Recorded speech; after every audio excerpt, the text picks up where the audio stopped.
মাদারীপুরের শিবচরে হাম ও রুবেলা রোগ প্রতিরোধে বিশেষ টিকাদান ক্যাম্পেইন 2026-এর উদ্বোধন করা হয়েছে।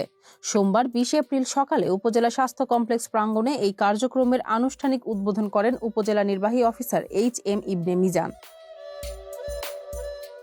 উপজেলা স্বাস্থ্য বিভাগের আয়োজনে আয়োজিত এই অনুষ্ঠানে সভাপতিত্ব করেন উপজেলা স্বাস্থ্য ও পরিবার পরিকল্পনা কর্মকর্তা ডাক্তার ফাতিমা মাহজাবিন।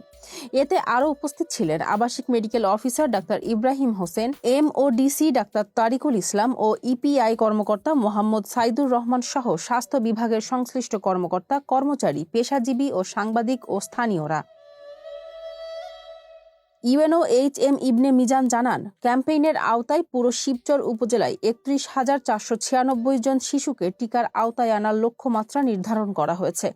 এ লক্ষ্যে ইতোমধ্যে 2,500 ভায়াল ভ্যাকসিন সরবরাহ করা হয়েছে। টিকাগুলো পেয়েছি, তার মধ্যে আমরা হয়তো 2,500কে দিতে পারবো, কিন্তু আমাদের যেহেতু এটা 11 দিনের কার্যক্রম, ইন দ্য মিন টাইম আমরা বাকিগুলো পেয়ে যাব। আশা করছি আমরা হাম এবং রুবেলার যে সমস্যাটা, যে প্রকোপটা বৃদ্ধি পেয়েছে, এটা ইনশাল্লাহ অচিরেই এটা নিয়ন্ত্রণের মধ্যে চলে আসবে। উপজেলার 18টি ইউনিয়নে ধাপে ধাপে টিকা প্রদান করা হবে বলে জানান পরিবার পরিকল্পনা কর্মকর্তা ডাক্তার ফাতিমা মাহজাবিন। তিনি বলেন, কমিউনিটি লেভেল এবং স্কুল পর্যায়েও এই কর্মসূচি চলবে। যে টিকাদান ক্যাম্পেইন, এটা আজকে 20 এপ্রিল থেকে শুরু হয়ে এটা 10 মে পর্যন্ত চলবে।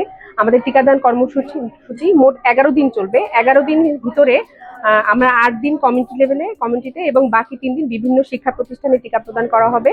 এবং আমাদের এই উপজেলাতে 18টি ইউনিয়নে সংশ্লিষ্টরা জানিয়েছেন, পুরো উপজেলায় 432টি অস্থায়ী কেন্দ্রের মাধ্যমে এই টিকাদান কার্যক্রম পরিচালিত হবে।